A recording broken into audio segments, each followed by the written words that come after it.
Hi, I'm Wilson Curry. Welcome to Antiques Country.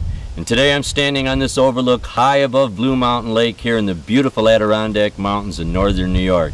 And every year late in September, these mountains play host to one of the most unique antique shows in the country, featuring rustic old lodge furniture, vintage canoes, pack baskets, moose heads, and more in the Adirondack style.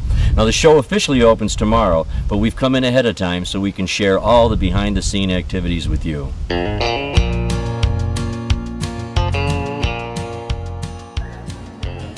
Excuse me, whose booth is this?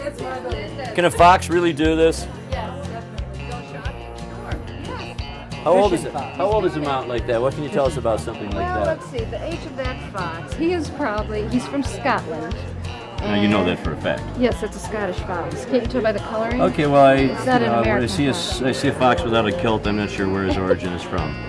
If you're saying he's from Scotland, I'm going with that. He's probably from the 30s. Okay, 1930s.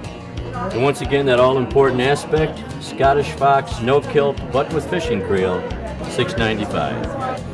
Well, I told you we were going to see vintage canoes, and I wasn't kidding, and here are two splendid examples of some.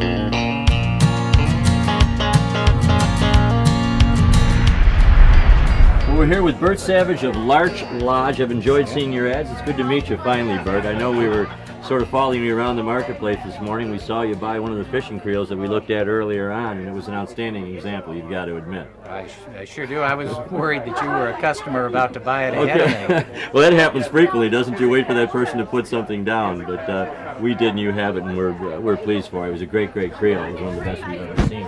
We've talked to several people about rustic and lodge furnishings and the importance in the American marketplace. You're one of the forerunners in this marketplace, and we'd like to ask you, how long you've been dealing in this specialty type of furniture, and what do you see for it in the future? Well, I've been dealing in antiques for about 40 years, in rustic, maybe 20 years.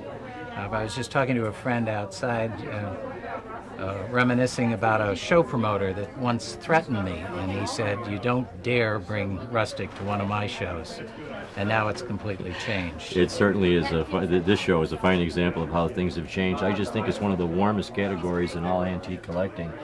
We really admired so many things that we've seen here today. Of the things that you've seen as you've walked around, what are some of the best things you feel you've seen at the show? Oh boy, we have really not walked around much today.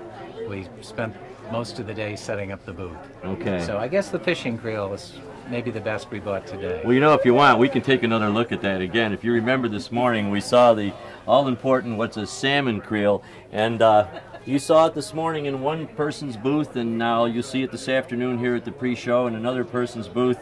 It's just slightly more than we saw it this morning, but don't forget it's older than it was when we saw it earlier. It's a great creel, and Burt, we thank you very much, and thank you for giving me this creel. Oh.